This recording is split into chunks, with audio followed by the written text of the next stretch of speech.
एक केस की छानबीन ऊपर के लेवल से हो रही थी, लगभग 200 फीट ऊपर से। जी हाँ, इस केस में क्राइम सीन पर ड्रोन का इस्तेमाल किया जा रहा था ताकि पुलिस को कोई तो सुराग मिले। आखिरकार इस भयंकर जुर्म को हुए 1 हफ्ता बीत चुका था, लेकिन अभी तक कोई लीड हाथ नहीं लगी थी जो मुजरिमों की तरफ इशारा कर सके।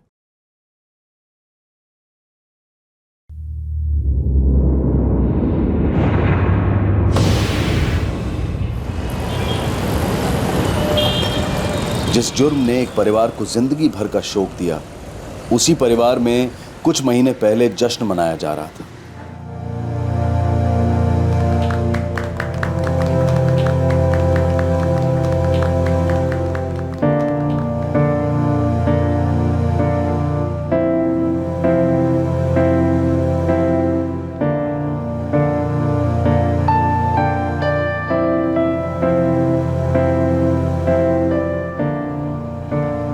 ये तेरी अम्मा और मेरी तरफ से, और ये सिम कार्ड भी। थैंक यू अप्पा। खुश रह। और ये मेरी तरफ से, अपने साथ ले जाना। थैंक यू अम्मा। अरे बस बस आंटी, और कितना खाऊंगा मैं? अरे जब तक मैं देती जाऊंगी खाएगा, समझा? ये ले। अम्मा बस बहुत खा लिया मैंने। अरे चुपचाप खा तू। पायसम लेके आती। आशा, मुझे तुमसे कुछ बात करनी थी। समझ में नहीं आ रहा कैसे कहूँ। तुम मेरे बेस्ट फ्रेंड हो ना, तो हम एक दूसरे से कुछ भी कह सकते हैं, कुछ भी पूछ सकते हैं, है या नहीं? हाँ बाबा। अच्छा सुनो, तुम चेन्नई में अपनी जॉब में सेटल हो जाओ, अपने घर पे सेटल हो जाओ, फिर प्लीज़ मेरे लिए भी वहाँ पे जॉब देख लेना ना। मैं यहाँ बिल्कुल अकेला हो जाऊँगा। मैं तुम्हें बहुत मिस करूँगा। हाँ बाबा, मैं भी बहुत मिस करूँगी तुम्हें। मैं वहाँ पे पक्का तुम्हारी ट्राई करती हूँ, ठीक है? Chennai. Thank you Pooja. Tell me, कल पहुँच रही हो ना? हाँ हाँ सब सेट है। मैं कल नहीं परसों सुबह अर्ली मॉर्निंग पहुंच जाऊंगी, फिर फ्रेश होके सीधा ऑफिस। Okay great. अच्छा सुन, कल ना शायद मेरा नाइट शिफ्ट होगा, तो मैं चाबी रिसेप्शन पे रख दूंगी, ओके? हाँ बाबा ठीक है, बाय।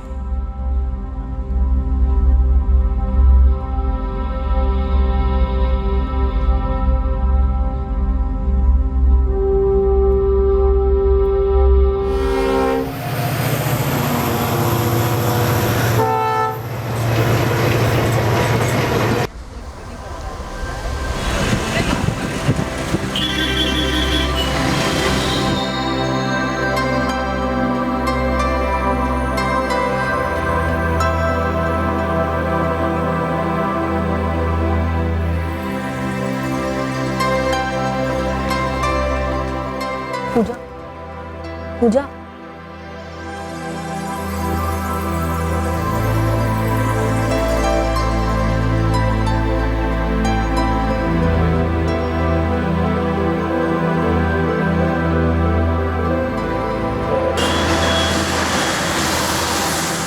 वेलुपुरम की आशा रमन चेन्नई पहली बार रहने आई थी, वो भी नई नौकरी पर।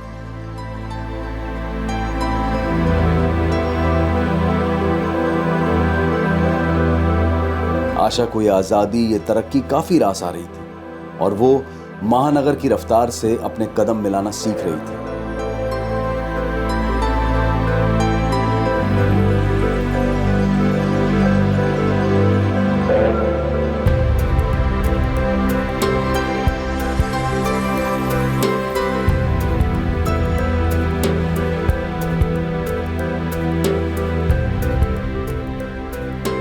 आशा की हॉस्टल रूममेट पूजा जोसेफ भी आशा की तरह चेन्नई में नहीं थी। दोनों में काफी अच्छी दोस्ती जमी और वो दोनों अपने खाली वक्त में पूरा शहर घूमते, एक महानगर के साथ दोस्ती बनाने की कोशिश करते।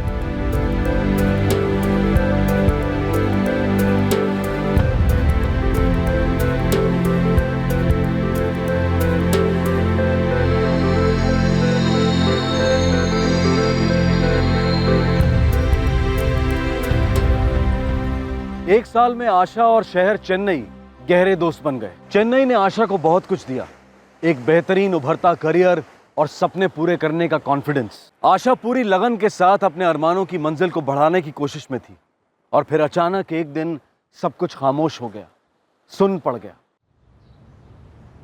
हाय आशा। हाय पूजा।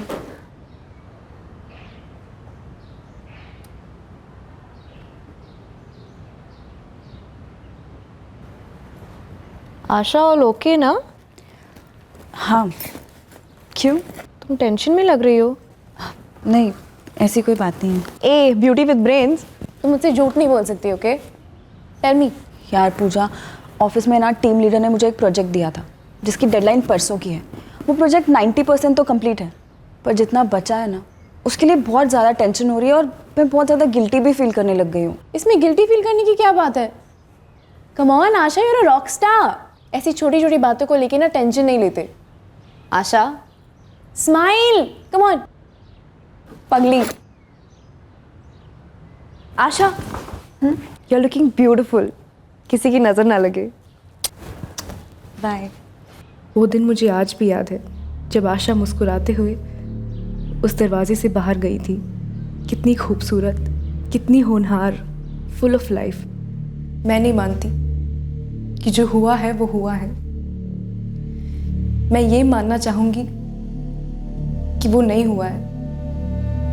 मैं ये मानना चाहूँगी कि मेरे रूम की बेल बजे, आशा अंदर आए, हम खूब खिलखिला के हंसे, दुनिया भर की बातें करें और मस्ती करने के लिए निकल पड़े।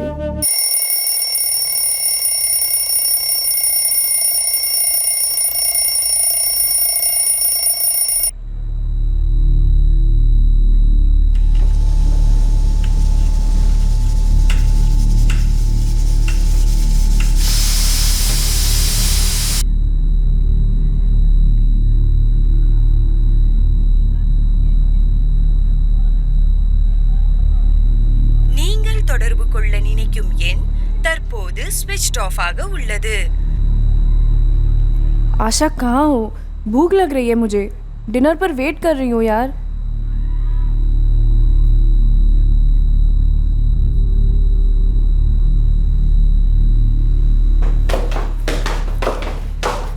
दीदी आज फिर से मेरा नाइट शिफ्ट है। मेरी रूममेट आशा अभी तक नहीं पहुंची, तो ये चाबी मैं आपके पास रखती हूँ। जैसे ही वो आ जाए आप उन्हें दे देंगी। अभी 11 बजा है, 11:30 बजे मैं घर जाऊंगी। तब तक आशा आ गई तो दे दूंगी, नहीं तो वॉचमैन दे देंगे। Thank you.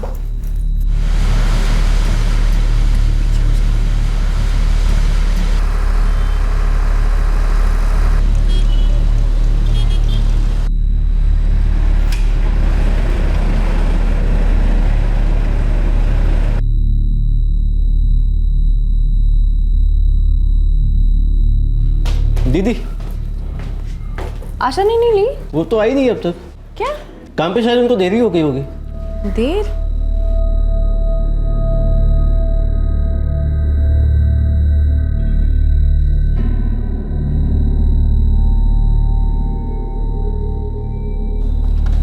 हेलो।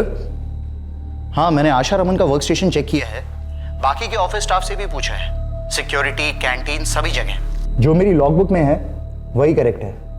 9:37 पर आशा रमन ने लॉग आउट किया और 9:45 पर वो ऑफिस प्रेमाइसेस से निकल गई। पर सर वो रात भर यहाँ अपने हॉस्टल लौटी ही नहीं है, ना कोई कॉल ना कोई मैसेज। सर आपको अजीब नहीं लगता? हाँ अजीब तो है, लेकिन इससे ज्यादा हम क्या कर सकते हैं? ऑफिस आवर्स के बाद एम्प्लॉय क्या करता है, कहाँ जाता है, ये हमारा लुकआउट नहीं है।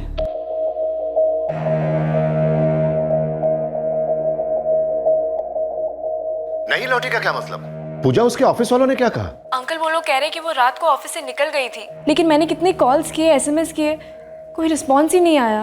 बेटा तुम्हें कुछ भी पता चले तो मुझे जरूर खबर करना। जी अंकल। क्या हुआ?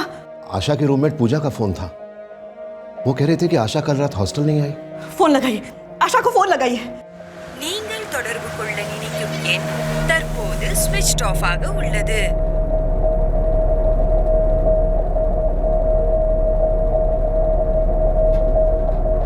நீங்கள் தொடர்பு கொள்ள நினைக்கும் எண்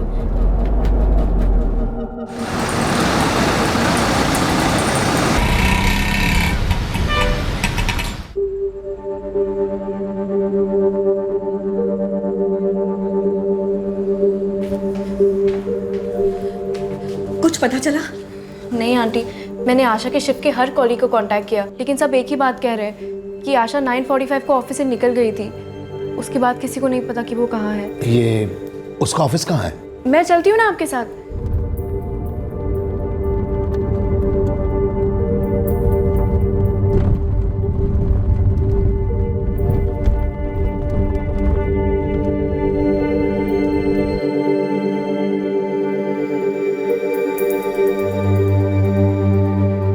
मिस्टर एंड मिसेस रमन, ये देखिए 12 जून 2014 9:37 आशा रमन ने अपने वर्क स्टेशन से लॉग आउट किया है।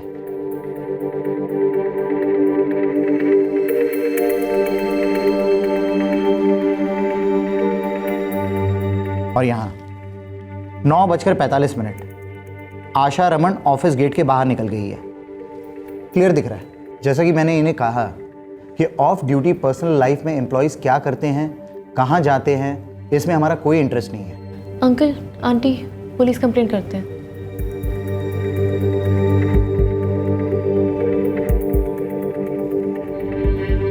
एक साल में पहले ऐसा कभी नहीं हुआ है सर। आशा अगर आधा घंटा भी लेट होती तो वो मुझे इन्फॉर्म कर देती थी। ज़रूरी तो नहीं कि आशा आपको हर चीज़ के बारे में इन्फॉर्म करती। क्या मतलब सर? मतलब ये कि उसकी personal life, boyfriend, good friend. नहीं सर, आशा का कोई बॉयफ्रेंड नहीं है, मैं गारंटी दे सकती हूँ। वेल्लूपुरम में कोई प्यार मोहब्बत की स्टोरी, कोई नाराज प्रेमी? तो ठीक है, जैसे ही कुछ पता चलता है हम आपको इन्फॉर्म कर देंगे। वैसे भी इतने बड़े शहर में एक लड़की को ढूंढ पाना थोड़ा टाइम तो लगेगा ही। होटल का नाम मराठिया है, हमारे हॉस्टल से बस 5 मिनट की दूरी पे है। अंकल आंटी हिम्मत रखिए, आशा ज़रूर मिल जाएगी। நீங்கள் தொடர்பு கொள்ள நினைக்கும் எண் தற்போது ஸ்விட்ச் ஆஃப் ஆக உள்ளது.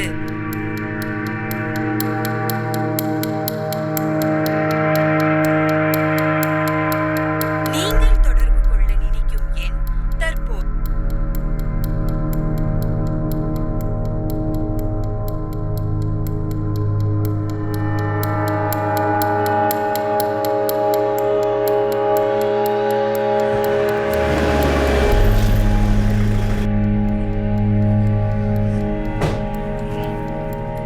सर, सर कुछ पता चला? कल भी आया था ना? क्या कंप्लेंट थी? सर मेरी बेटी आशा रमन गायब है। हाँ, वो बीपीओ वाली वर्कर। Correct correct. नहीं, अभी तो इन्वेस्टिगेशन शुरू हुई है। जैसे ही पता चलता है तो बताता हूँ, ठीक है? सर, सर आप कैसे ढूंढेंगे उसे? आपकी बेटी क्यों गायब हुई? सर वो आप मुझसे क्यों पूछ रहे हैं? तो फिर आप मुझसे क्यों पूछ रहे हैं कि आपकी बेटी को हम कैसे ढूंढेंगे? और ऐसे आप बार बार यहाँ मत आया करिए। आपका फ़ोन नंबर हमारे पास है ना, तो जैसे ही कोई इन्फॉर्मेशन मिलेगी हम आपको तुरंत बता दें। अभी आप जाइए, परेशान मत कीजिए। सर,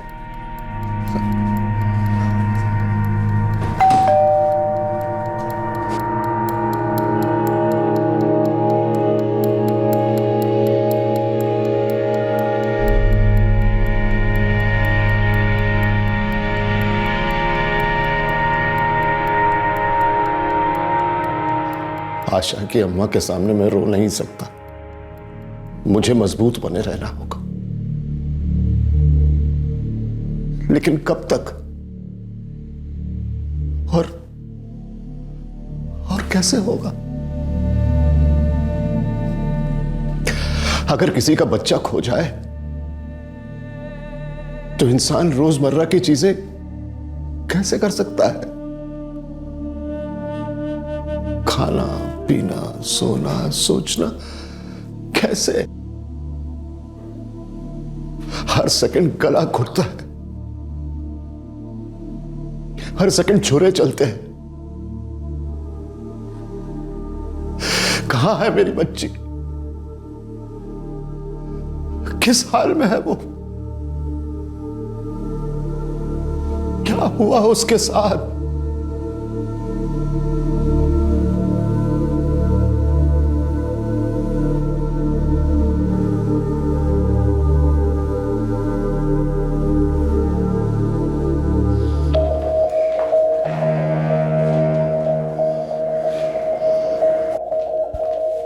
सर, हमारे साहब ने कहा है अब जाएं। आप यहाँ ना आया करें, वो बहुत बिजी हैं, मिलने से कुछ नहीं होगा। 4 दिन हो गए हमारी बेटी को गायब हुए। आपने कुछ तो प्रोग्रेस की होगी। देखिए, हम काम के बीच में कुछ बात नहीं करते। इसका मतलब ये नहीं है कि हम काम नहीं करते। आपको फोन आएगा, पक्का आएगा, और कोई ना कोई पक्की खबर आएगी।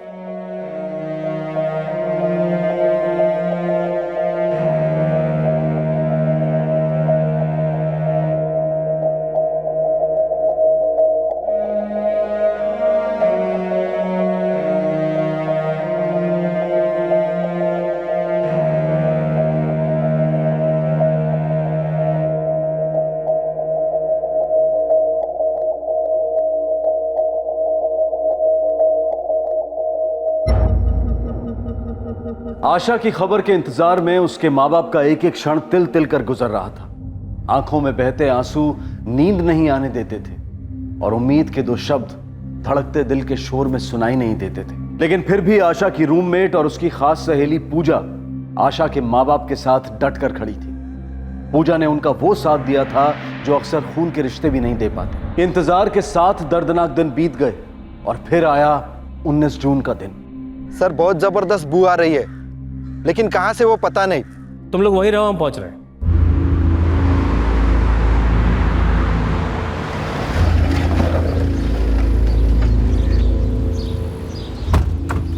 सर हम अंदर गए, अंदर एक लाश है, औरत की लाश।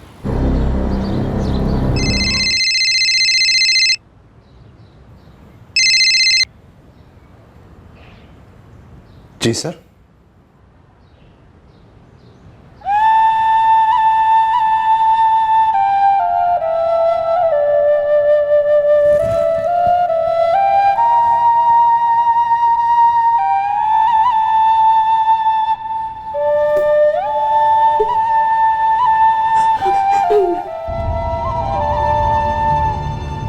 आंटी अंकल संभालिए अपने आप को। पुलिस श्योर नहीं है ना, बस आइडेंटिफिकेशन के लिए बुलाया है। मुझे पूरा भरोसा है कि वो बॉडी आशा की नहीं है।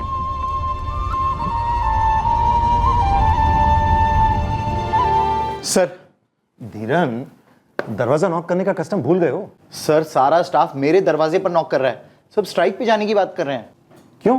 सर आशा रमन हमारी एम्प्लॉय, पुलिस को बॉडी मिली है उसकी। Oh my God. सिर्फ हमारा बीपीओ ही नहीं, लगभग आसपास के सभी बीपीओ स्ट्राइक पे जाने की बात कर रहे हैं। किस खुशी में भाई? कि ड्रॉप व्हीकल क्यों नहीं प्रोवाइड किया गया। 7 दिन से मिसिंग बीपीओ एम्प्लॉय आशा रमन की लाश आज चेन्नई पुलिस को काव्यपुरम के पास देवी बक्कम इलाके से मिली। आग की तरह फैलती खबर ने सारे बीपीओ इंडस्ट्री को हिला दिया है और लोगों का आक्रोश सड़कों पर उमड़ रहा है। आशा के मर्डर के लिए बीपीओ की लापरवाही को जिम्मेदार ठहराया जा रहा है, जिसने उस रात आशा रमन को नाइट ड्रॉप की फैसिलिटी नहीं दी थी। साथ ही साथ पब्लिक का गुस्सा पुलिस की तरफ भी केंद्रित हो रहा है, जिन पर आरोप है कि उन्होंने इस केस में काफी लापरवाही दिखाई है।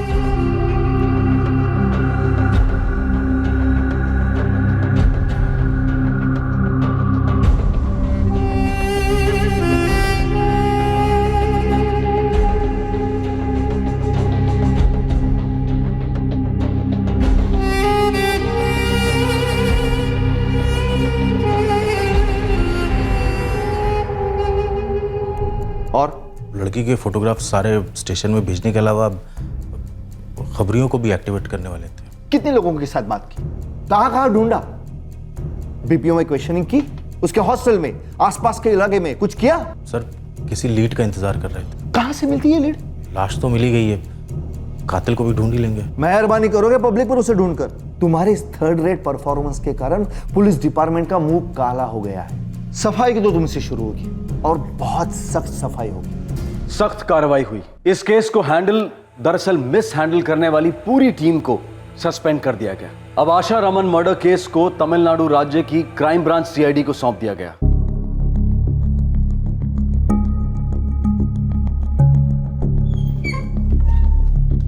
सर हमारे पास इस वक्त पोस्टमार्टम रिपोर्ट और बीपीओ का सीसीटीवी फुटेज है। और बस सर इतना ही। शुरुआत के लिए काफी है।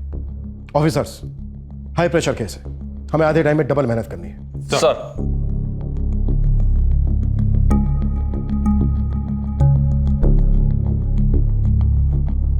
पॉज। 9:45 left office. इसके बाद से आशा को किसी ने नहीं देखा और वो हॉस्टल भी नहीं पहुंची। 12 जून की शाम से मोबाइल भी ऑफ है। और उसके 7 दिन बाद आशा की लाश मिलती है देवी बक्कम की झाड़ियों में। चलो मान लेते हैं ये है एक्सेस पॉइंट कंपनी और यहां से ईस्ट में 600 मीटर की दूरी पर है ओल्ड देवी बक्कम की झाड़ियां, मार्श लैंड। शायद आशा चलकर गई होगी। सर उस एरिया में रात के 9 बजे के बाद पब्लिक ट्रांसपोर्ट नहीं मिलता। वो इलाका काफी सुनसान है। सर एक्चुअली सब एम्प्लॉयज ग्रुप में ही जाते हैं, हम सब चलकर ही जाते हैं। ऑफिस मेन रोड से थोड़ा दूर है ना। टाइम कितना लगता है? यही कोई 10 मिनट। रात को वहाँ ज्यादा सवारियाँ नहीं मिलती, इसलिए हम अंदर नहीं जाते, ज्यादा यहीं पे खड़े रखते हैं। मतलब अगर उस ऑफिस में से किसी को रिक्शा चाहिए तो उसे यहाँ तक पैदल ही चलकर आना पड़ेगा? हाँ सर, लेकिन अक्सर ऐसा कम होता है, बहुत कम लोग चल कर आते हैं क्योंकि ऑफिस का कोई कार या टेम्पो उन्हें यहाँ ड्रॉप कर देता है। हम भी ट्रांसपोर्ट प्रोवाइड करते हैं, कम से कम मेन रोड तक। उसका फिक्स टाइमिंग होता है। काम का भी फिक्स टाइमिंग होता है जो ट्रांसपोर्ट के टाइम से मैच होता है। वो कैसे हो सकता है ऑफिसर? काम तो आगे पीछे होते रहता है, लेकिन ट्रांसपोर्ट आगे पीछे नहीं होता। देखिए, सभी लोग मेन रोड तक चलकर जाते हैं, कभी ना कभी।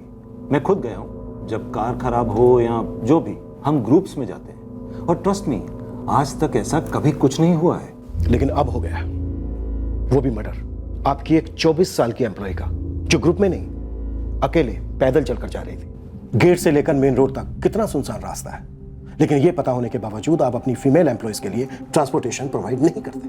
बेसिक कॉमन सेंस कहता है वाइस प्रेसिडेंट साहब कि अगर आपकी कोई फीमेल एम्प्लॉय रात को 9:45 पर यहां से मेन रोड के लिए जा रही है और आपके फिक्स ट्रांसपोर्ट का टाइम निकल चुका है, तो आपको, शाप को या फिर आपके किसी भी पाप को उस एम्प्लॉय को वहां तक पहुंचाना चाहिए। मुझे पता होता तो मैं श्योरली ये सर, आशा ने मुझसे कुछ कहा ही नहीं।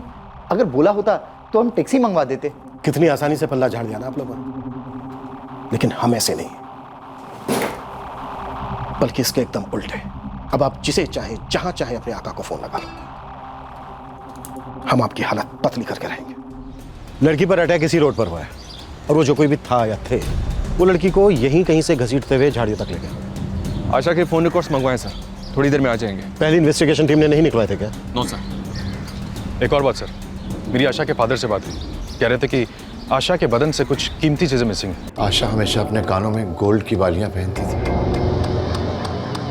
डेड बॉडी पर वो नहीं थी। और ना तो उसका आईडी कार्ड मिला, ना ही बैग।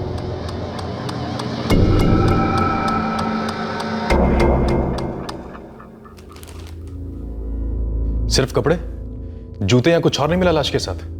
नहीं सर, कुछ और नहीं मिला। जो मिला वही जमा हुआ है। आशा का आई कार्ड, जूते, पर्स, सोने के इयररिंग्स, ये सारी चीजें मिसिंग है, लेकिन पहली टीम ने कोई सर्च नहीं की। नहीं सर, काफी झाड़ियां, उन्होंने कोई सर्च ऑपरेशन नहीं किया। ये तो सरासर लापरवाही है। प्रभाकर सर, ड्रोन मंगवाओ। Yes sir.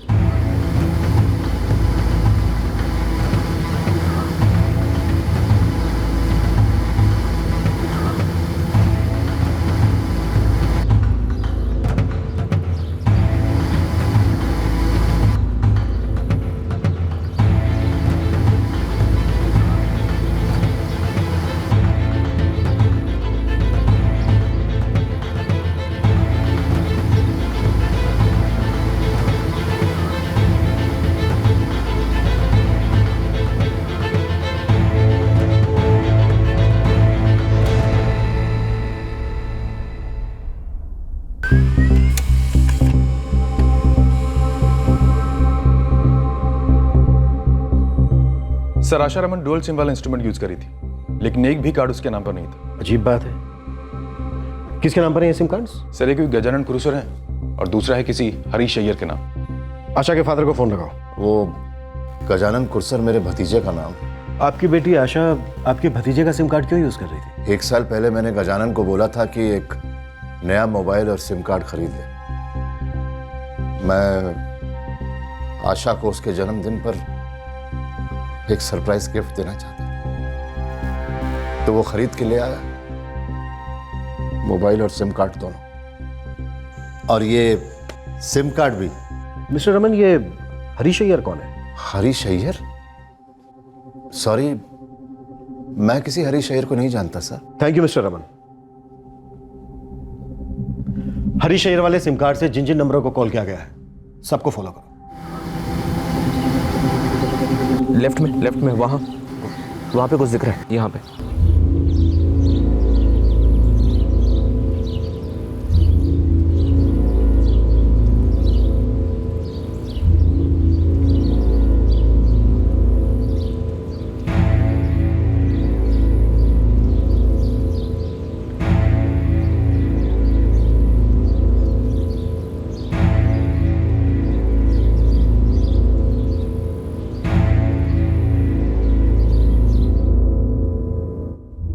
आशा के बैग से हमें कोई मनी पर्स नहीं मिला और ना ही एक भी पैसा। ऐसा कैसे हो सकता है? ऑफिस से कोई ट्रांसपोर्टेशन था नहीं, तो उसको ऑटो, बस या फिर टैक्सी लेनी थी, तो इसके लिए उसके पास पैसे तो होने चाहिए थे। हाँ सर, आशा हमेशा कैश कैरी करती थी अपनी मनी पर्स में। इनफैक्ट उस दिन भी वो अपना मनी पर्स साथ में लेके गई थी। डॉक्टर, जहां लाश मिली उससे 10 मीटर दूर झाड़ियों में ये चाकू मिला। मैं ये खून के धब्बे आशा के ब्लड सैंपल से मैच करूंगा। कल शाम तक रिपोर्ट आ जाएगी। Thank you sir. Harish Iyer वाला नंबर जो आशा यूज कर रही थी, उस पर एक नंबर सबसे ज्यादा दिख रहा है और उसी नंबर से मैक्सिमम कॉल्स और टेक्स्ट मैसेजेस आए थे आशा के नंबर पर। किसका नंबर है ये? शंकर चेटियार। शंकर चेटियार? जी सर, आपके वेलुपुरम का नंबर है। वो भी वेलुपुरम का ही है, आशा का कॉलेज फ्रेंड है। मैं रोज उसके टच में हूं। हम भी उसके टच में आना चाहेंगे मिस्टर रमन। शंकर को फोन लगाओ और उससे कहो कि पहली बस या ट्रेन पकड़कर तुरंत यहां पहुंचे। हाँ इंस्पेक्टर, मैं बस में ही हूँ। दोपहर तक पहुंच जाऊंगा। सीधा आप ही के पास आ रहा हूँ।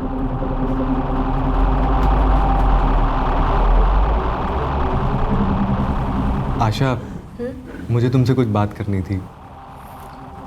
समझ में नहीं आ रहा कैसे कहूँ। कुछ सर, एक्चुअली ये जो दूसरा सिम कार्ड है ये मैंने ही खरीदा था और आशा को दिया था जब कुछ महीने पहले मैं चेन्नई आया था। तब आशा, मैंने ये सिम कार्ड खरीदा है और ये सिम कार्ड मेरी और तुम्हारी बातों के लिए और मैसेजेस के लिए है। Exclusive and all. यार this is too much. And खास खास तो तुम हो ही, सबसे खास। कुछ था तुम दोनों के बीच? Good friends sir, college friends. बस? श्योर? नहीं सर,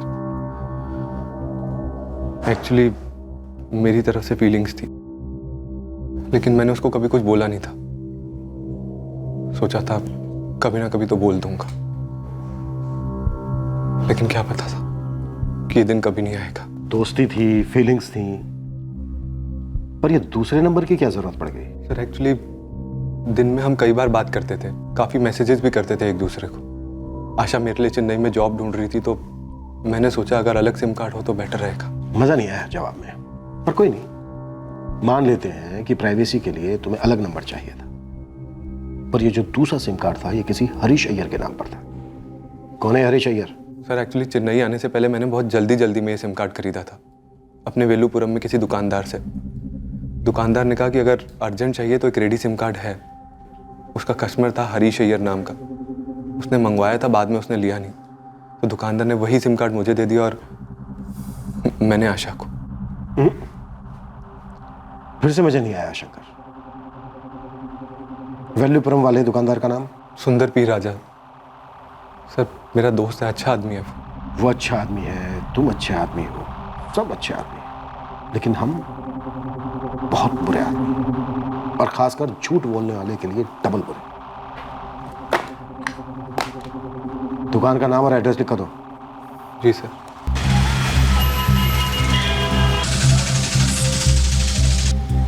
सर ऐसे तो होता ही रहता है। लोग आते हैं, एक सिम कार्ड के ऑर्डर देते हैं, कभी मूड चेंज हो जाता है, कभी प्लान चेंज हो जाता है। जो भी होता है सर, वो सिम कोई लेने आता ही नहीं, फिर वो सिम हम किसी और को दे देते हैं। इडली सांभर समझ के रखा है तूने सिम कार्ड को, किसका ऑर्डर उसको दे दिया। ऐसा करना कितना गैर कानूनी है पता है तुझे? हम हर दूसरे आदमी को सिम कार्ड नहीं देते सर। शंकर को मैं अच्छे से जानता हूँ, काफ़ी सालों से देखता आया हूँ, पढ़ा लिखा लड़का है वो क्या क्राइम करेगा सर? क्या लगता है तुझे पढ़े लिखे लोग क्राइम नहीं करते? चल हरीश अय्यर के डॉक्यूमेंट्स की कॉपी दे। ये रहा सर।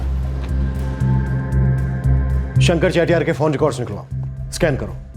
12 जून को वो कहाँ था, क्या कर रहा था, इसकी बैक चेकिंग करो। सर। हाँ सर, ये डॉक्यूमेंट्स तो मेरे ही है। मैं सुंदर की दुकान में दिया था सिम कार्ड के लिए। तो जब सिम कार्ड आया तो लिया क्यों नहीं आपने?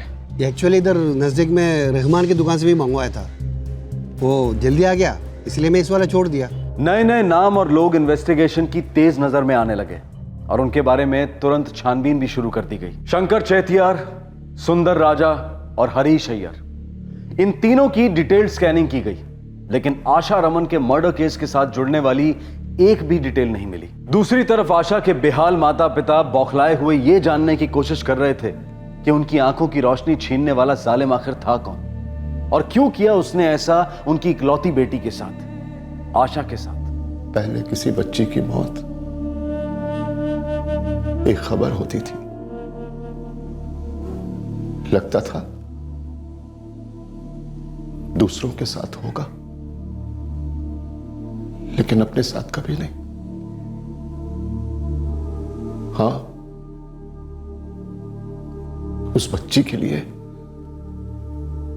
उसके मां बाप के लिए दुख जरूर होता था, लेकिन भुला देते थे, जिंदगी आगे बढ़ा देते थे। पर अब क्या भुलाएंगे, क्या आगे बढ़ाएंगे?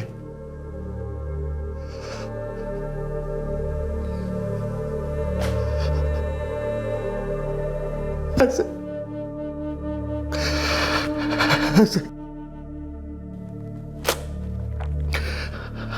हर जगह मारा मेरी बच्ची को, हर जगह झाड़ियों में फेंक दिया। क्यों क्यों?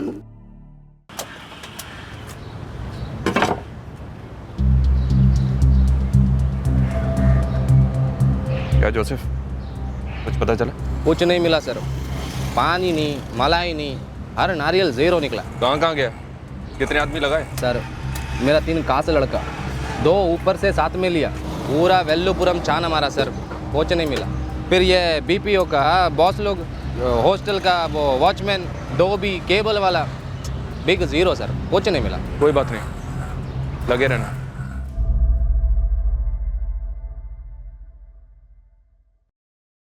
वैसे सर, पर्सनल या प्रोफेशनल जैसा कोई एंगल बनता नहीं है। शायद नहीं बनता, लेकिन ऑफिसर्स ये भी तो हो सकता है कि आशा ऑफिस से रिक्शा स्टैंड तक अकेली पैदल जा रही हो और किसी अज्ञात आदमी ने अकेली लड़की समझकर उस पर अटैक कर दिया। मनी, पर्स और सोने के इयरिंग्स गायब है सर, चोरी का मोटिव होगा। रास्ता बहुत सुनसान है सर, अगर आशा चिल्लाई भी होगी तब भी किसने सुना होगा उसे? छुरे पर जो फिंगरप्रिंट्स मिले थे सारे हिस्ट्री शीटर के साथ मैच करवा रहा। गुड। अगर ये अज्ञात लोग हैं जिन्होंने सिर्फ चोरी के मकसद से ये मर्डर किया है, तो हमें जल्द से जल्द इन तक पहुंचना होगा, क्योंकि पॉइंट ए, ये शहर छोड़कर भाग सकते हैं या ऑलरेडी भाग गए होंगे। पॉइंट बी, ये आदमी या ग्रोह जो भी है दोबारा स्ट्राइक कर सकता है।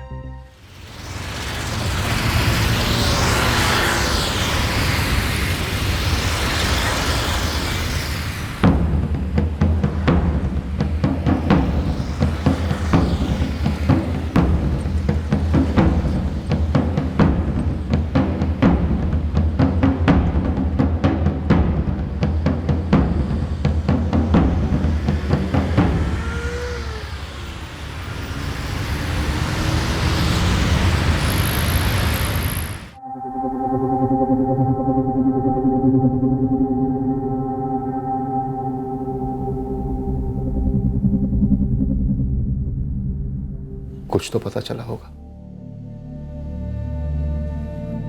किसने किया। हमें कुछ सुराग मिले हैं सर, लेकिन मुजरिम तक पहुंचने में अभी देर है। आप लोग और कब तक आशा को अपने पास रखेंगे? देखिए सर, एक डिटेल पोस्टमार्टम होना भी बाकी है। जैसे वो हो जाता है हम बॉडी आपके हवाले कर देंगे। वो कह रहे हैं कि कोई जान पहचान का नहीं था, कोई दुश्मनी नहीं थी। उन्हें तो यह भी नहीं मालूम कि किया किसने, हमें भी नहीं मालूम। बस दिल में एक ही सवाल आता जाता है,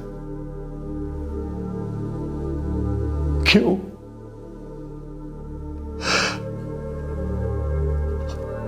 हमारी बेटी क्यों?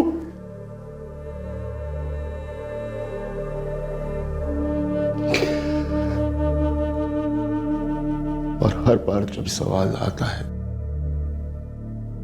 तब ऐसा लगता है अब जवाब आएगा, अब जवाब आएगा, लेकिन जवाब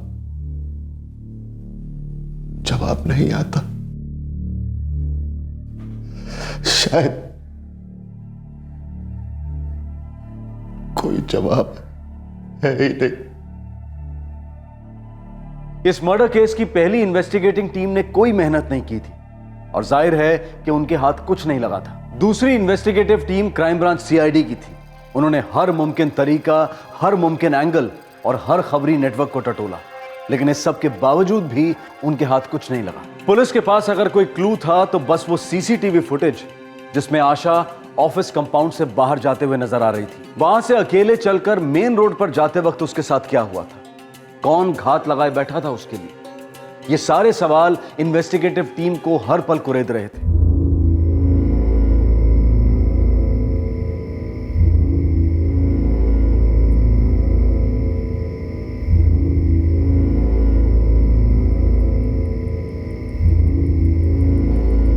सर, खबरी नेटवर्क तो बार बार ब्लैंक रेस्पॉन्स दे रहा है। उनका कहना है कि कोई फर्स्ट टाइमर होंगे ये लोग। सर, छुरे पर मिले फिंगरप्रिंट सारे स्टेट की पुलिस स्टेशन और जेल्स में भेजे गए, मैच करवाए गए, मगर कोई भी मैच नहीं मिला। ये लोग आउट ऑफ स्टेट के हो सकते हैं सर, इसलिए हमने नेशनल डेटाबेस से भी मैचिंग की, पर कोई रेस्पॉन्स नहीं मिला। हम जहाँ खड़े हैं वो भी यहीं खड़ा होगा और शायद आशा वहां कहीं से आ रही होगी। और प्रभाकर सर, इस इलाके में चारों ओर जितने भी सीसीटीवी कैमरास हैं सबकी फुटेज मंगवाओ। 12 जून की शाम से लेकर 13 जून की सुबह तक सारे सीसीटीवी फुटेज चेक करो, एक भी कैमरा छूटना नहीं चाहिए। लेकिन सर, कैमरास तो कई सारे होंगे, मे बी मोर देन 100। जानता हूं, लेकिन यही एक हमारे पास रास्ता है और मंजिल भी। आई एम श्योर प्रभाकर, किसी ना किसी कैमरे ने उस कातिल को जरूर कैद किया हो। वो अज्ञात लोग हैं सर, हम पहचानेंगे कैसे? पहले फुटेज देखते हैं, क्या पता कातिल हमसे अपनी पहचान खुद ही करवा दे।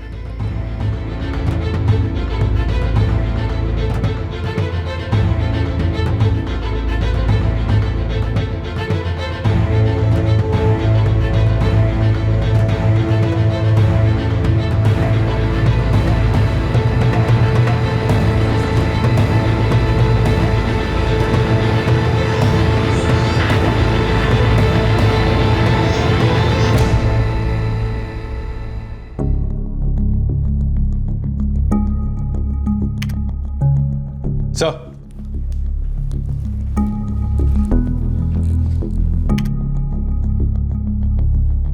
एटीएम के अंदर का भी फुटेज है?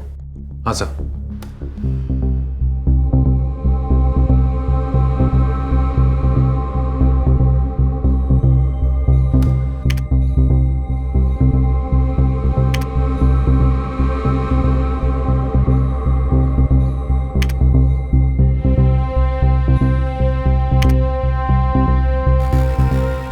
कमाल है, कैश नहीं लिया। शायद ट्रांजैक्शन फेल हो गया होगा सर। सर, आशा के बैग में से हमें मनी पर्स या डेबिट कार्ड कुछ नहीं मिला। आरएलजी बैंक का एटीएम है। इस फेल ट्रांजैक्शन के बारे में हम बैंक के साथ चेक कर सकते हैं सर। आशा की फ्रेंड पूजा से पता करो कि आशा का आरएलजी बैंक में अकाउंट था क्या। सर, होने को तो ये आदमी हमारा मुजरिम हो सकता है, चांस लेने की बात है। प्रभाकर सर, इस आदमी की ट्रैकिंग शुरू कर दो। Yes sir. यस सर, आशा का आरएलजी बैंक में अकाउंट था, वो उसी का डेबिट कार्ड यूज़ करती थी। ब्रांच याद है आपको? यस सर, यही मनोजा बकम ब्रांच में, मैंने ही उसे इंट्रोड्यूस करवाया था। वेरी गुड, इसका मतलब हम सही ट्रैक पर हैं। सर, मैंने आरएलजी बैंक की मनोजा बक्कम ब्रांच को इन्फॉर्म कर दिया है, उन्हें सीसीटीवी फुटेज फॉरवर्ड करो। जैसे ही डिटेल्स आती हैं तुम्हारे पास मुझे कॉल करो।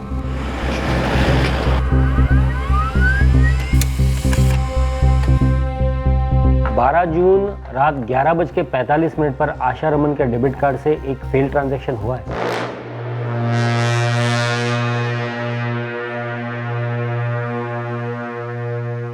जिसने भी आशा रमन का डेबिट कार्ड यूज़ करने की कोशिश की उसे उसका पासवर्ड पता नहीं था, क्योंकि 3 बार रॉन्ग पासवर्ड एंटर करने के बाद डेबिट कार्ड लॉक हो गया। सर, एक बात तो क्लियर है, ये कातिल जितना हमारे लिए अनजान है उतना ही आशा के लिए भी अनजान था, क्योंकि उसे आशा का डेबिट कार्ड पासवर्ड मालूम नहीं था। उसने आशा को जान से मार डाला सर। क्लियरली मर्डर करने का मकसद चोरी था, और शायद उसने आशा को मारने से पहले उसके एटीएम का पासवर्ड भी जानने की कोशिश की होगी सर, जो आशा ने उसे दिया नहीं, और गुस्से में आकर उसने आशा को मार डाला। शायद या शायद नहीं। अभी इस वक्त हमें सिर्फ इतना मालूम है कि यह नकाबपोश आशा का कातिल हो सकता है, लेकिन यह कत्ल क्यों हुआ, कैसे हुआ, ये हमें तभी पता चलेगा जब हम इस नकाबपोश को बेनकाब कर देंगे। हर इन्वेस्टिगेशन में पहला सुराग, पहली लीड एक चिंगारी की तरह होती है, जिससे तहकीकात में वो आग सुलगती है जिसकी रोशनी में केस अपने अंजाम तक पहुंचता है। पर इस केस में चिंगारी हल्की थी। एक नकाबपोश आदमी जिसके बारे में किसी को कुछ मालूम नहीं था, और इस कत्ल का मकसद भी किसी भी एंगल से दिखाई नहीं दे रहा था। सवाल पर सवाल उठते जा रहे थे, पुलिस पर दबाव बढ़ता जा रहा था और पुलिस के हाथों में वक्त घटता जा रहा था। इस चिंगारी के बुझने से पहले इन्वेस्टिगेशन का आग पकड़ना बेहद जरूरी था।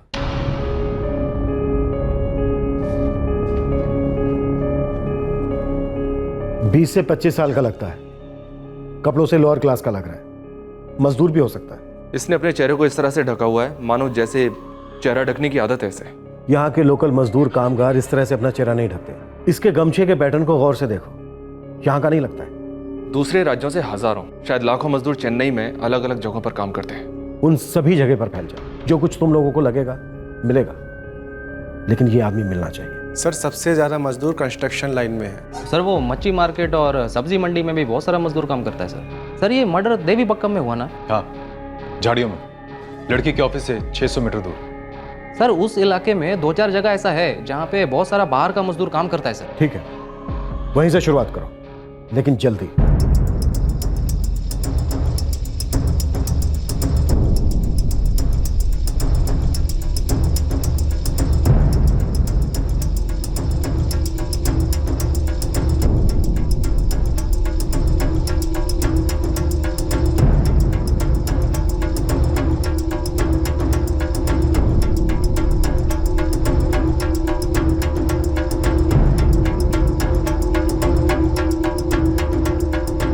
कब हुआ ये?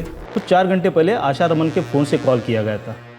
हमें अभी फीड मिली है सर। आशा रमन के मोबाइल में 2 सिम कार्ड थे ऑफिसर। बता सकते हैं किस कार्ड से कॉल गया? ये नंबर किसी गजानन क्रूसर का है, बेलूपुरम का नंबर है सर।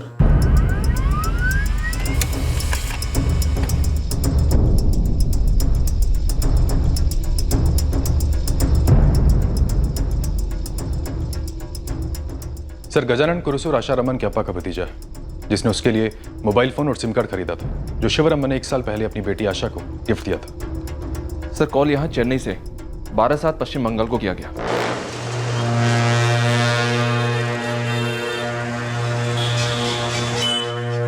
अंधेरे में चलाए गए हमारे तीर सही निशाने पर लग रहे हैं। हमारा शक बिल्कुल सही निकला। 12/7 वेस्ट बंगाल। अब इसमें कोई डाउट नहीं है कि आशा रमन का हत्यारा या फिर हत्यारी आउट ऑफ स्टेट से। प्रभाकर सर पता करो, आशा रमन या उसकी फैमिली का 12/7 वेस्ट बंगाल से कोई कनेक्शन है क्या? जी नहीं, हम वहां किसी को नहीं जानते, और जहां तक हमारा ख्याल है आशा भी वहां किसी को नहीं जानती थी। शायद चेन्नई आने के बाद 12/7 वेस्ट बंगाल के किसी आदमी से कांटेक्ट हुआ हो। नहीं सर, आशा ने कभी भी ऐसे किसी आदमी के बारे में नहीं बताया, और हम एक दूसरे से सब कुछ शेयर करते थे। अगर ऐसा कुछ होता तो मुझे ज़रूर बताती। उसके ऑफिस में कोई कलीग, कोई क्लाइंट, कोई पुराना दोस्त? नो सर, हमारे कॉलेज में वेस्ट बंगाल से कोई था ही नहीं। मैं आशा के सारे फ्रेंड्स को बहुत अच्छे से जानता हूँ, उस साइड से कोई भी हमारे ग्रुप में नहीं था। ठीक है शंकर, तुम एक काम करो, कुछ दिन तक तुम चेन्नई में ही रहना। हो सकता है हमें तुम्हारी दोबारा जरूरत पड़े। मैं आपके जो भी काम आ सके मेरे लिए वो कम होगा। सर 12/7 में जिस लोकेशन से कॉल किया गया था, सर्विलेंस टीम से वो लोकेशन आ गई है। क्राइम सीन से क्या गया था? उसके काफी आसपास है। देवी बक्कम एरिया ही शो कर रहा है। मतलब क्रिमिनल चेन्नई में ही है, क्राइम सीन के कहीं आसपास है। प्रभाकर सर, फुल असॉल्ट, पूरी ताकत लगाकर देवी बक्कम का एक इंच खुदवा। आउट ऑफ स्टेट का एक मजदूर, खास करके वेस्ट बंगाल के, सबको राउंड अप पे लो। Yes sir. Sir West Bengal police को इन्फॉर्म कर दिया कि 12/7 में जिस नंबर पर कॉल गया था उसे क्वेश्चनिंग के लिए हिरासत में ले ले। गुड। इस वक्त हमारे पास 2 इंपॉर्टेंट सुराग हैं। पहला सुराग था एटीएम के सीसीटीवी की फुटेज। दूसरा सुराग था आशा के फोन से हुआ कॉल 12/7 वेस्ट बंगाल में। सुरागों की चिंगारियां भड़क रही थीं और पुलिस के रास्ते पर रोशनी फेंक रही थी। नकाबपोश क्रिमिनल से पुलिस अब दूर नहीं थी, और तब एक और चिंगारी भड़की और पुलिस के हाथ लगा इस केस का सबसे अहम सुराग। ये कितना दिन पहले का बात है ना? 2 दिन पहले। तुमको बाली दिखाया? दिखाया नहीं, पूछा ये बाली को किधर बेच सकते करके। अब एक सिंगल बाली कौन खरीदेगा सर? एक सिंगल बाली? हाँ, एक सिंगल बाली। थांबी, कॉफी वाला पहचानता उस आदमी को? बोल रहा था रोज इधर आता है करके सर। इधर सामने में एक बिल्डिंग बन रहा है, उधर मैं सुपरवाइजर है। जगन नाम है सर।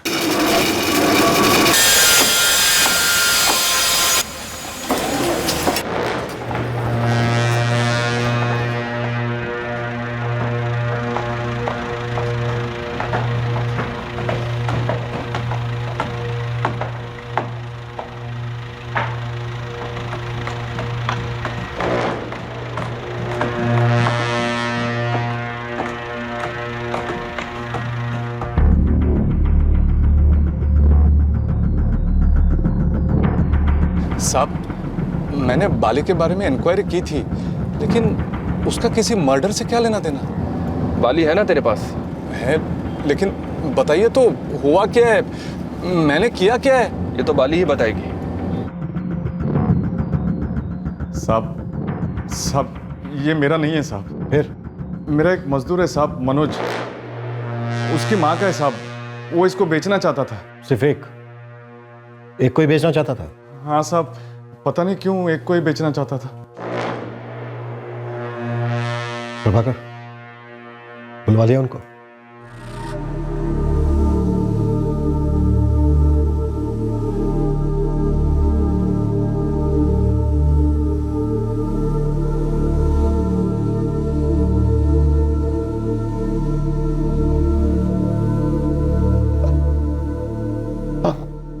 आशा का ही है।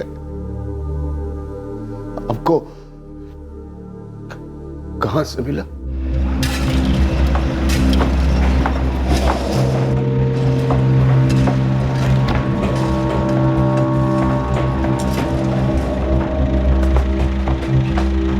सर, हो रहा मनोज। ए मनोज, इधर आ। देख, रुक।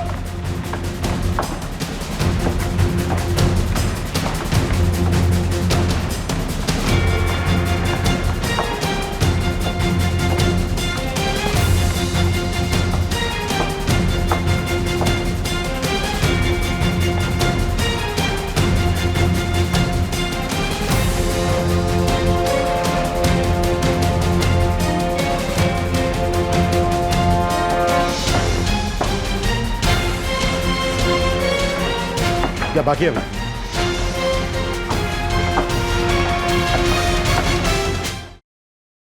प्रभाकर सर, सबसे पहले इनके फिंगरप्रिंट्स ले लो और वेपन के फिंगरप्रिंट्स के साथ मैच के लिए भेज दो। ये हमारे लिए सबसे इंपॉर्टेंट सबूत हो सकता है। सर।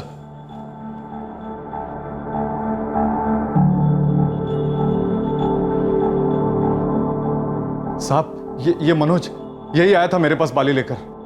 कब? 3 दिन पहले।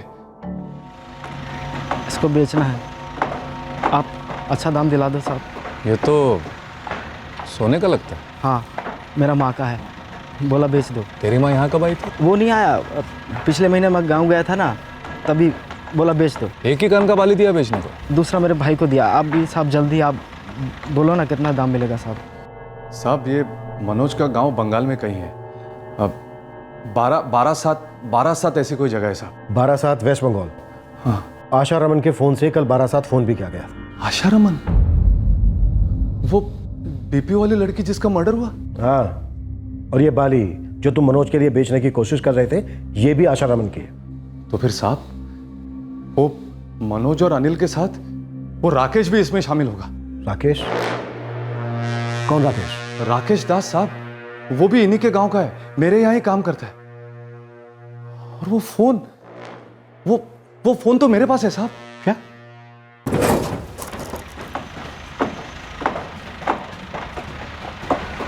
ये तुम्हारे पास कहां से आया जगन? साहब, वो एक और मजदूर है पल्लव साहू, उसने दिया मुझे। इसे रखिए साहब। किसका है? मैं क्यों रखूं? साहब, वो राकेश दास का है। तो उसको देना, मुझे क्यों दे रहा है? वो कहीं गया है साहब, उससे एक फ़ोन करने के लिए लिया था, साथ रखने में डर लग रहा है। टूटा उटा तो काम के वक्त रख लो ना साहब यहाँ। ला, अम्मा है तो सबका। हाँ, जो अपनी सारी चीजें सब तेरे पास छोड़कर जाते हैं? मैं सुपरवाइजर हूँ इस साइट पर, सभी मुझ पर भरोसा करते, छोटी छोटी बातों के लिए मेरे ही पास आते हैं। ये जो छोटी छोटी बातों के लिए सब तेरे पास आते हैं ना, उन्होंने बड़ी बात की है, कांड किया है, हत्याकांड। ये पल्लव साहू और राकेश दास कहाँ मिलेंगे? पल्लव साहू तो यहीं कहीं साइड पर होगा साहब, और राकेश उस शैलेश के साथ गांव गए हैं साहब, वो कलकत्ता साइड में कहीं।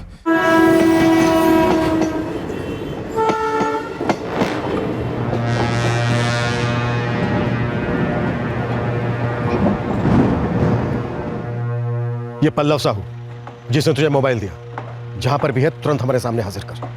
और अब कोई छुट्टी उट्टी पर नहीं जाएगा। अगर जरूरत पड़ी तो पूरी साइट को थाने में आना होगा। मर्डर का केस है। जी साहब।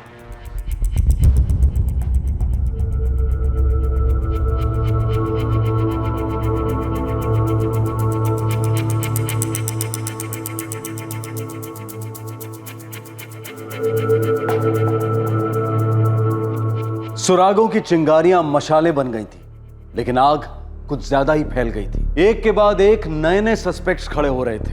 मनोज रॉय और अनिल पाठक तो पक्का दोषी जान पड़ रहे थे। अब सुपरवाइजर जगन ने पल्लव साहू का नाम भी लिया था, जिसने उसे आशा का मोबाइल फोन दिया था रखने के लिए। और फिर राकेश दास और शैलेश विश्वास के नाम भी उभरे थे। इन सभी नामों के सामने आने से एक बात तो बिल्कुल साफ हो रही थी कि इस लूट और हत्या के कांड में एक से ज्यादा लोग शामिल थे, और कोई एक था जो सब कुछ जानते हुए भी चुपचाप बैठा था। आखिरकार कौन था वो, और चुप क्यों था वो? साहब, मेरे मोबाइल का बैलेंस खत्म हो गया था, इसलिए राकेश से उसका फोन ले लिया था घर फोन करने के लिए। राकेश, मेरा बैलेंस खत्म हो गया, गांव फोन करना है, अर्जेंट, फोन देना।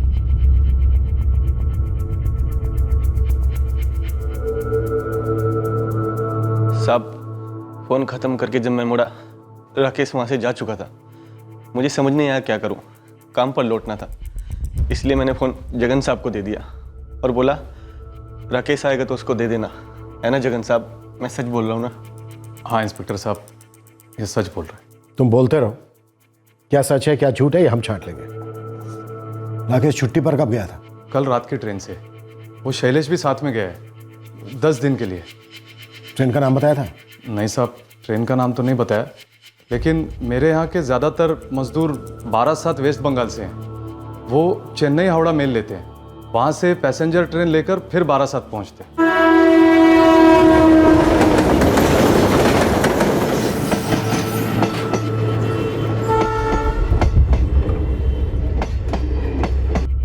सब मर्डर वेपन से मिले फिंगरप्रिंट्स, ना मनोज रॉय से मिले और ना ही अनिल पाठक से। इंटरेस्टिंग।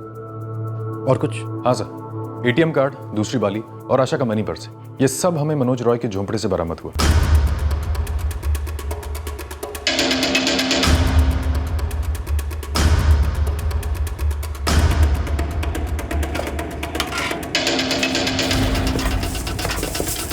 सर,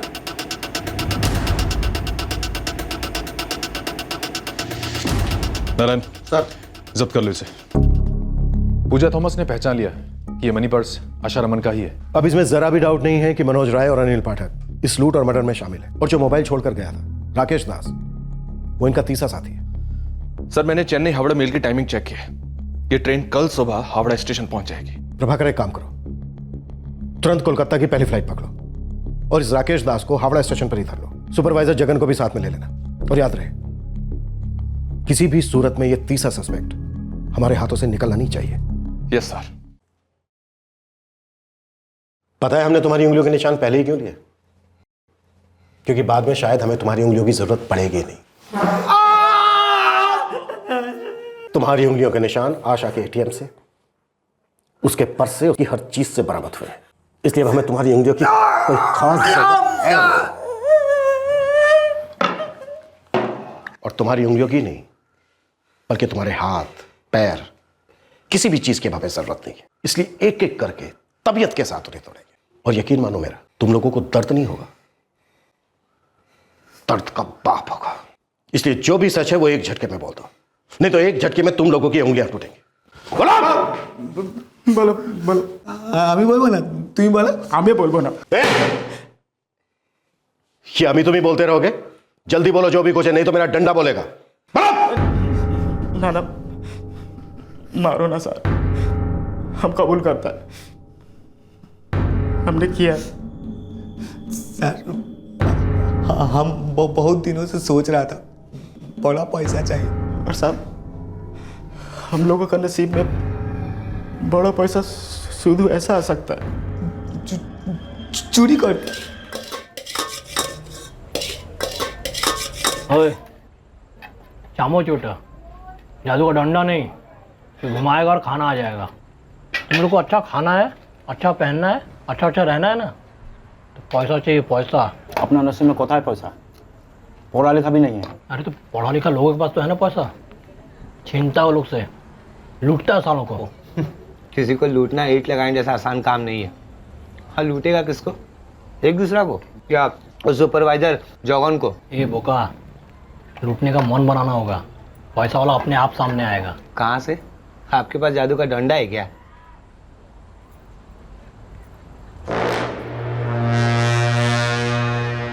वो अपना साइड का पीछे का रास्ता है ना, ऑफिस वाला बिल्डिंग से आता है, वहाँ रात में काम करने वाला लोग टैक्सी ऑटो पकड़ने के लिए बड़ा रास्ता तक पैदल जाता है, एकदम सुनसान रास्ता है। वहाँ सिर्फ एक बात का कमी है,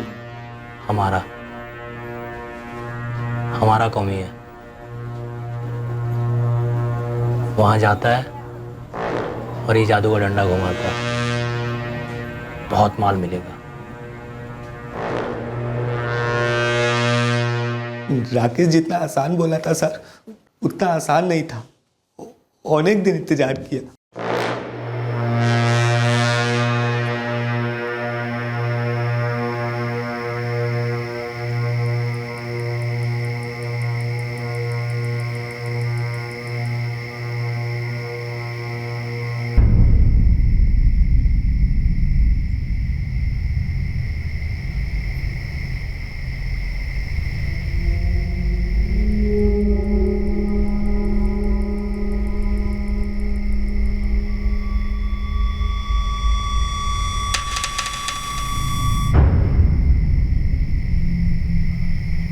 अनेक दिन ऐसे ही इंतज़ार किया, कुछ ना कुछ गड़बड़ हो जाता। हम दोनों उम्मीद छोड़ चुका था। राकेश बोला एक रात कोशिश और करता है, और उसी रात को वो लड़की आया सामने से।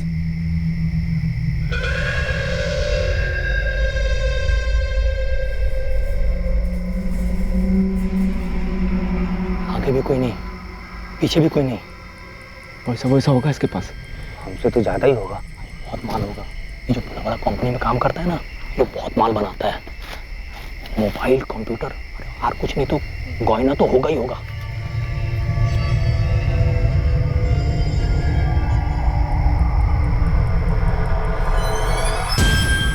सर राकेश के पास छुरा था। कहाँ से आया छुरा? पहले से था? ना सर, उसने खास इस काम के लिए खरीदा था।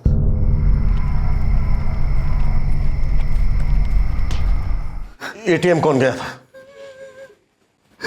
मैं गया था साहब।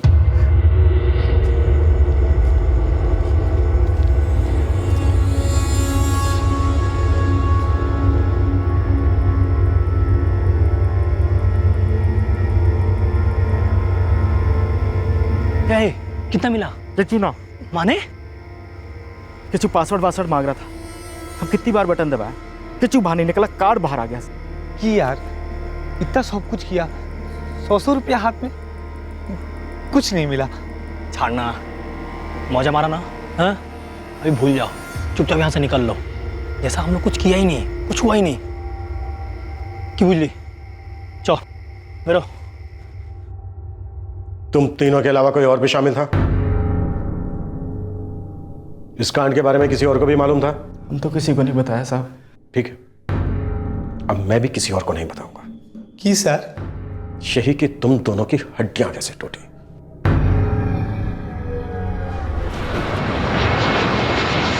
चेन्नई क्राइम ब्रांच सीआईडी की टीम को किसी भी तरीके से मुख्य आरोपी राकेश दास को पकड़ना था, इससे पहले कि वो भाग खड़ा होता।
बीपीओ एम्प्लॉय आशा रमन के शॉकिंग मर्डर केस का तीसरा और मुख्य आरोपी राकेश दास आखिरकार पुलिस की हिरासत में आ गया था। ट्रेन में राकेश के साथ पत्ते खेलते उसके दोस्त शैलेश बिस्वास ने इस केस के कुछ और पत्ते खोले। साहब, उस रात को मैं बहुत डर गया था जब राकेश घर लौटा। वो भी काफ़ी डरा हुआ था और उसके हाथ में कीमती मोबाइल था। क्या हुआ? खून?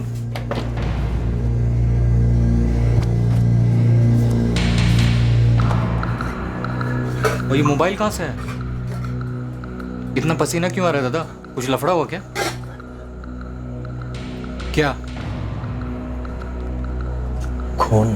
क्या? की बोल छो तुम्हें दादा? तो तुम्हें उस रात से ही मालूम था कि राकेश ने मनोज और अनिल के साथ मिलकर यह मर्डर और रेप किया है। रेप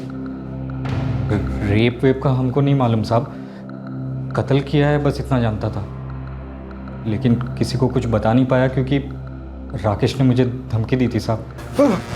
माथा भूकिए ने यदि किसी के सामने मुंह खोला काट के गाड़ देगा। और समन, भागने का कोशिश मत करना, तो पहले ढूंढेगा फिर काटेगा, समझा? साहब, मुझे सिर्फ इतना पता था कि राकेश, अनिल और मनोज ने मिलकर किसी का कत्ल किया है। किसका कत्ल किया है, कौन था, क्या था, ये सब कुछ भी नहीं पता था और मैंने पता लगाने की कोशिश भी नहीं की साहब। फिर कुछ नहीं हुआ साहब। हम लोग जैसे पहले बात करते, पत्ते खेलते, खाना खाते, जैसे कि कुछ हुआ ही ना हो। जिंदगी पहले जैसी हो गई। ऐसा हुआ है आज तक? जुर्म सबकी जिंदगी बदल देता है, बुरे के लिए बदल देता है। जुर्म का शिकार, जुर्म करने वाला और जुर्म के बारे में जानने के बावजूद चुप रहने वाला, सबकी जिंदगी खराब हो जाती है।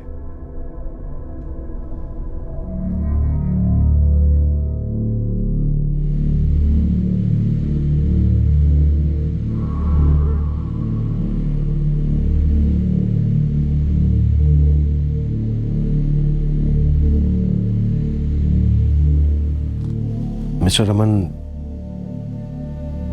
आशा उन्हें नहीं जानती थी। वो तीनों भी आशा को नहीं जानते थे।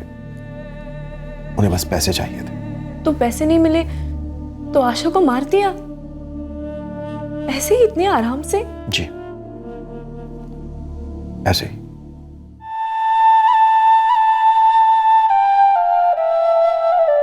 मेरी बेटी की तरह वो तीनों भी इस शहर में रोजी रोटी कमाने आए थे। मेरी बेटी मेहनत करके ऊपर उठना चाहती थी, लेकिन वो तीनों चोरी लूट करके ऊपर उठना चाहते थे।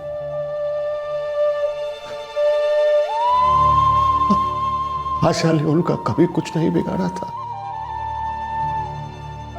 लेकिन उन्होंने आशा को ही अपना निशाना बनाया, चोरी का रास्ता अपनाया, लेकिन पैसे नहीं, जान चुरा ली उसकी, और साथ ही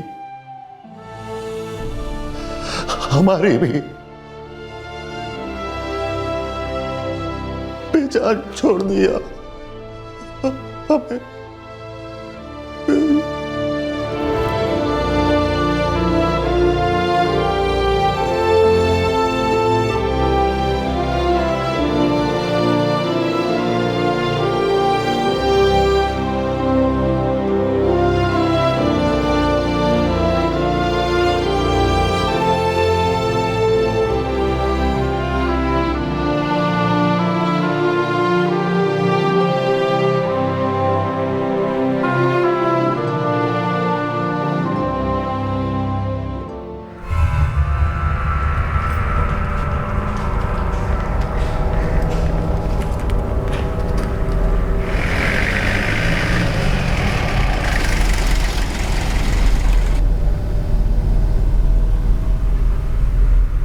तीनों आरोपियों राकेश दास, मनोज रॉय और अनिल पाठक के खिलाफ चार्जशीट फाइल कर दी गई।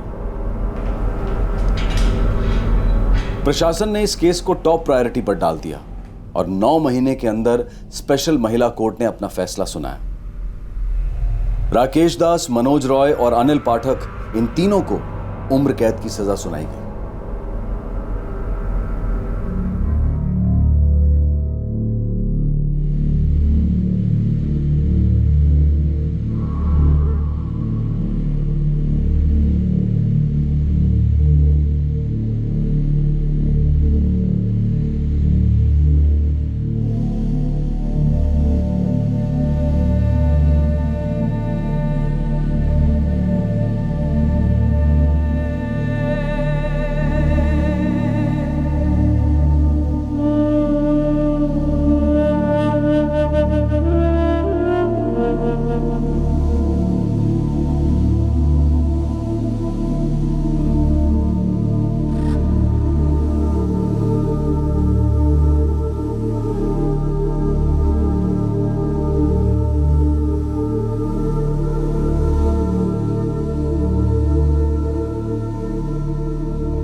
बलात्कार के चार्जेस कभी साबित ही नहीं हो पाए क्योंकि लाश इतनी गल चुकी थी कि पोस्टमार्टम में सेक्सुअल असॉल्ट का पता ही नहीं चल पाया और सिर्फ आरोपियों के कबूलनामे को सबूत नहीं माना जाता। तीनों आरोपियों पर आईपीसी की धारा 302 के तहत हत्या के लिए और धारा 120 बी के तहत क्रिमिनल कॉन्स्पिरेसी के चार्जेस लगाए गए।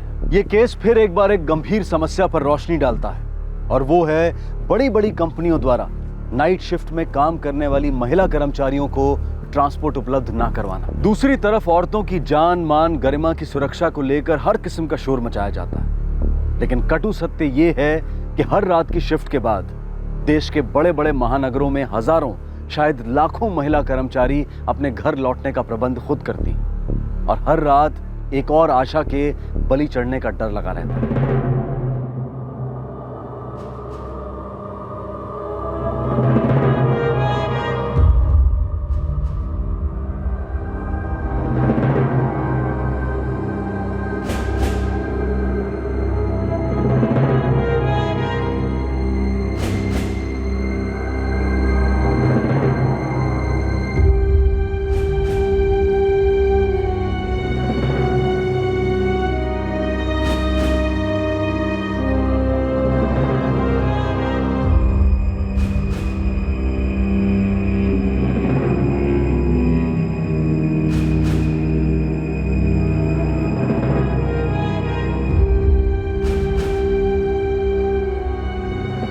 मुजरिमों के कई चेहरे हो सकते हैं, जाने अनजाने या नकाबपोश, और नकाब भी कई किस्म के हो सकते हैं, कुछ कपड़े के बने तो कुछ कपट के। लेकिन महिला कर्मचारियों के जो जान पहचान वाले और विश्वसनीय पुरुष कर्मचारी हैं, अगर वो अपनी साथी महिलाओं को काम के बाद सुरक्षित जगह तक पहुंचाना अपना धर्म, अपना दायित्व, अपनी ड्यूटी समझ लें, तो ऐसे कई केसेस टल सकते हैं। जाहिर सी बात है कि ये कोई परमानेंट उपाय नहीं है, लेकिन हर ऑफिस, हर बिजनेस का ये दायित्व है कि वो अपने यहाँ नाइट शिफ्ट में काम करने वाली महिला कर्मचारियों को घर से लाने और घर तक वापस छोड़ने की जिम्मेदारी बिना चूक निभाए। और ये हर महिला का हक है, किसी ऑफिस की या किसी बिजनेस की मेहरबानी बिल्कुल नहीं। सूनी गलियां, सुनसान रास्ते, ये हर शहर की सच्चाई है और इन गलियों में लालच और विकृति का पनपना, ये उससे भी बड़ी सच्चाई है। इस कड़वी सच्चाई से मुंह फेरने से जुर्म नहीं घटेगा, जुर्म से भिड़ना होगा, लड़ना होगा हम सबको मिलकर। आपसे फिर मुलाकात होगी क्राइम पेट्रोल सतर्क में एक और नए केस के साथ। तब तक सतर्क रहें, सुरक्षित रहें और देखते रहें क्राइम पेट्रोल सतर्क। सबक एक को सीख हम सबको। जय हिंद। इस तरह के और भी एपिसोड देखने के लिए हमारे चैनल को सब्सक्राइब करें और बेल आइकन दबाना ना भूलें।